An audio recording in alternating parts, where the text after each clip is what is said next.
Bonjour à tous, je m'appelle Alain Rodriguez et je suis très heureux de pouvoir vous présenter aujourd'hui la société Fluodiagnosis qui a pour objectif de développer une solution logicielle de diagnostic du cancer de la vessie de manière très précoce et très fiable. Alors pour faire ça, on utilise un brevet qui a été développé par le CNRS, l'Université Paris-Sud et la PHP, donc en collaboration entre des physiciens et des médecins. On est soutenu par un certain nombre de structures, on est notamment incubé au Génopôle et on viendra s'installer physiquement à Génopôle à tout début du mois de janvier. Pour vous en dire un petit peu plus et remettre un petit peu cette problématique-là dans le contexte, on a aujourd'hui le cancer de la vessie un vrai problème pour la détection précoce. Ce qui veut dire que la Société française d'anatomopathologie, qui sont les gens qui sont responsables de la détection de ce genre de cancer, a essayé de pousser un petit peu pour le développement de solutions qui permettraient de manière précoce, peu coûteuse et non invasive, d'arriver à permettre cette détection. Il faut savoir également qu'il y a quand même 3 millions de personnes qui sont atteintes d'un cancer de la vessie, on en a 400 000 nouveaux cas par an, et que les cancers de bas grade, c'est-à-dire les cancers les plus précoces, c'est plus d'un cancer sur deux. Et j'y reviendrai, mais justement, il y a une vraie problématique de détection fiable de ce cancer à ce moment-là. Il faut savoir également que c'est un cancer qui est notamment lié à l'environnement, donc la pollution atmosphérique est un facteur très aggravant, le tabagisme, la manipulation de produits chimiques et l'amiante. Donc les deux derniers points sont directement corrélés à l'activité professionnelle des personnes. Évidemment, on a une corrélation entre le cancer de la vessie comme d'autres cancers avec le vieillissement de la population, donc c'est une problématique qui est de plus en plus importante. Je vais vous dire quelques éléments sur l'origine du projet et l'équipe qui porte aujourd'hui ce projet-là. Donc à la base, il y a eu un problème qui a été mis en évidence par Pascal Echevège, qui est un médecin urologue, et qui souhaitait essayer de pousser un petit peu une solution qui permettrait d'améliorer le diagnostic précoce. Il s'est rapproché du docteur Marie-Pierre Fontaine-Opar, qui est directrice scientifique au CNRS, et ils ont travaillé un petit peu sur justement un colorant qu'on appelle le Papa Nicolaou et qui permet aux médecins de bien faire la différence entre le noyau par rapport à la cellule, enfin de bien voir les cellules quand il fait son analyse. L'analyse classique, pour rappel, on prend un échantillon d'urine, on extrait les cellules et on les regarde sur une lame avec un microscope classique. Et en fait, ils ont essayé de regarder un petit peu ce qui se passait quand on étudiait ce même colorant, mais en le regardant en fluorescence.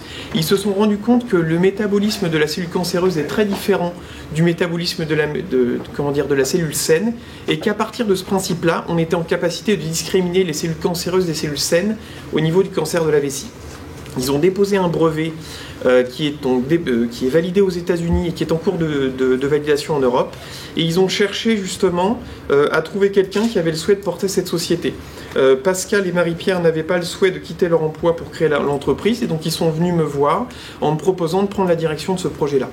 Donc ça, c'est un projet qui a commencé il y a un peu plus de 2 ans maintenant. Pour renforcer un petit peu l'équipe sur les aspects techniques, en particulier le logiciel qui est très important pour nous et le matériel, on est allé chercher Thibaut Troude, qui est diplômé de l'école d'optique et qui donc est directeur technique de la société. Moi-même, je suis associé fondateur d'une société de conseil qui s'appelle Tech2Market et je passe aujourd'hui un temps plein sur la nouvelle société. J'ai quitté mes fonctions opérationnelles pour prendre la direction de cette société. La pratique classique, comme je vous en parlais, vous avez aujourd'hui donc la méthode qui est aujourd'hui réalisée par le médecin. Donc il va colorer avec le Papa Nicolaou, regarder en transmission, et lui il va s'attarder à regarder en fait les différences de forme par rapport aux cellules.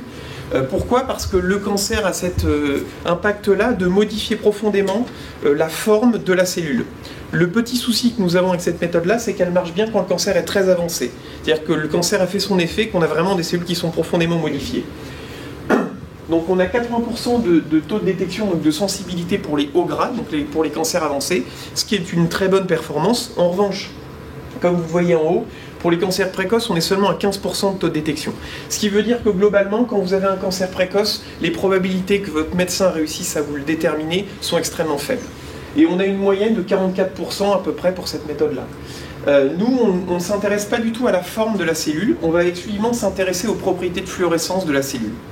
Et ce que vous voyez ici, c'est ce que l'on observe sur une cellule cancéreuse. On va avoir en fait le Papa Nicolaou qui a des propriétés fluorescentes, qui va se concentrer au pourtour de la cellule, avec tout un tas de canaux qui sont activés, donc métaboliques, et donc on va avoir ce qu'on appelle un halo de fluorescence. Alors que pour une cellule saine, vous allez avoir en fait une fluorescence qui est parfaitement homogène. Aujourd'hui, c'est une méthode qui a été testée sur 170 patients et qui aujourd'hui nous donne plus de 98% de taux de sensibilité, à comparer aux 15% qui sont observés sur la méthode classique. Il faut comprendre deux points très importants. On ne modifie pas la méthode du médecin et on ne remplace pas le médecin. On a d'abord une approche en transmission, puisque si jamais il détecte l'oléograde, notre technique n'a pas nécessairement besoin d'être faite. En revanche, quand il y a toujours un doute, on fait notre technique supplémentaire, et cette méthode peut être faite sur la même lame, parce que le protocole que nous utilisons permet à la fois de voir en transmission et à la fois de voir en fluorescence. Le Thibaut a développé un logiciel qui permet d'automatiser toute cette approche-là, puisqu'à la base, c'était une lecture qui était faite avec un microscope en fluorescence, mais manuellement. Donc tout l'objectif du projet et les travaux que nous faisons en cours, c'est d'industrialiser entre guillemets le process à travers un logiciel qui sera marqué dispositif médical. Et aujourd'hui, on l'a seulement testé sur 10 lames et on a une sensibilité de 100%. Les travaux que nous avons également à faire, c'est d'avoir une base de données un peu plus importante de lames pour, on va dire, renforcer un petit peu la robustesse du logiciel. En termes de modèle d'affaires et de clients, on a 3 typologies d'acteurs qui peuvent faire appel à nous. Le premier, ce sont les sociétés, plus spécifiquement les grosses sociétés qui travaillent dans le domaine de la chimie et qui ont le souhait d'avoir un petit peu une responsabilité sociale et de mettre en avant le fait qu'ils prennent soin de leurs employés. C'est un marché qui est principalement localisé en Europe et aux États-Unis et qui s'adresse par le biais de business développeurs que nous avons déjà identifiés.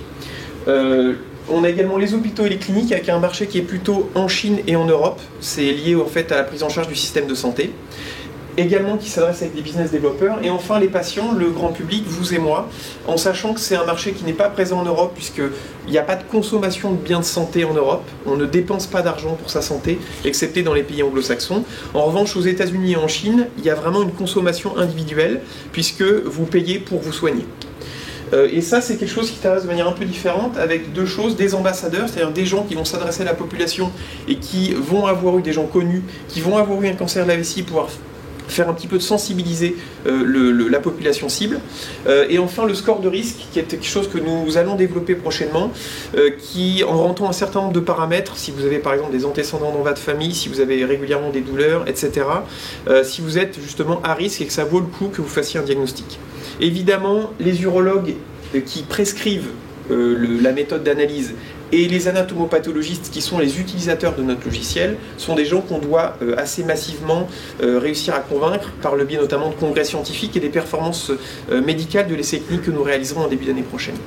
En termes par contre de process, c'est relativement simple. Vous nous envoyez un échantillon d'urine, on fait l'analyse, on vous dit si vous avez le cancer. C'est aussi simple que ça. En sachant que l'échantillon d'urine est envoyé à un de nos laboratoires partenaires, on ne traite pas l'échantillon biologique. Nous, on est une société qui développe le logiciel. Et donc ensuite, il nous envoie l'image que l'on fait traiter par le logiciel et on renvoie au médecin l'information et le médecin le transmet à son patient. Donc encore une fois, on ne remplace pas le médecin, on lui donne un outil supplémentaire pour qu'il puisse faire son travail de mieux en mieux. Et maintenant, pour les étapes clés qui arrivent, aujourd'hui on est en train de bien valider le protocole pour être en capacité de le reproduire, c'est-à-dire la méthode de préparation pour passer de l'échantillon d'urine à l'analyse, bien valider tous ces éléments-là et le faire marquer ISO.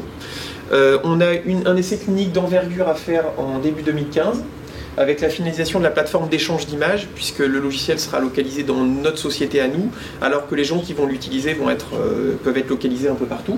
On a le lancement commercial qui est prévu fin 2015, tout début 2016. Première année Europe, mais on a très rapidement un marché qui est aux États-Unis et en Chine. Donc on a déjà identifié 3 business développeurs qui vont nous aider sur chacune de ces zones. On a une levée de fonds prévue tout début janvier 2015, une petite levée de fonds entre guillemets pour stabiliser un petit peu l'entreprise, initier et faire entrer notamment une bonne partie de notre board stratégique qui nous accompagne depuis le début, et c'est une manière de les faire participer et de les maintenir motivés. Une levée de fonds un peu plus importante quelques mois plus tard, avec des effets de levier par rapport à certaines offres de BPI et de Paris Région Entreprises. Et enfin, on s'attellera à d'autres pathologies, parce qu'il faut savoir qu'aujourd'hui on part sur la vessie, mais le système est fonctionnel sur d'autres pathologies, notamment la thyroïde, l'estomac et le poumon. Donc ce sont d'autres applications un peu plus invasives en termes de récupération de l'échantillon. C'est pour ça qu'on y va plutôt dans une deuxième phase, une fois qu'on a fait la preuve assez large du fait que notre système est fonctionnel sur une approche avec un échantillon dont la récupération est parfaitement non invasive. Les aides et les soutiens que nous avons, évidemment Génopôle qui nous soutient depuis le démarrage, courage et je remercie toute l'équipe et en particulier Eric et Tania qui nous accompagnent depuis maintenant pas mal de temps. Nous sommes lauréats du concours Émergence, on a gagné également un concours de la Jeune Chambre de Commerce Économique, du concours Astre, on a par ailleurs le CNRS qui soutient financièrement le salaire de Thibaut depuis 15 mois, donc ce qui est quand même exceptionnel pré-création. On est lauréat du prix FIP de l'innovation et de Paris Saclay Invest qui nous permet de rencontrer un certain nombre d'investisseurs. Et maintenant, Fluo Diagnosis et Génopôle, on est soutenu régulièrement, que ce soit par du réseau, challengé sur les aspects business par Génopôle. On s'installera en début d'année prochaine à la pépinière Génopôle Entreprise. On a rencontré un certain nombre d'investisseurs grâce à l'équipe de Génopôle qui nous accompagne, y compris pendant les rendez-vous. Et enfin, ça permet aussi d'avoir un petit peu une prise de recul par rapport à une société auquel on croit énormément, mais dans laquelle on est tellement impliqué que c'est parfois pas évident d'avoir un regard critique.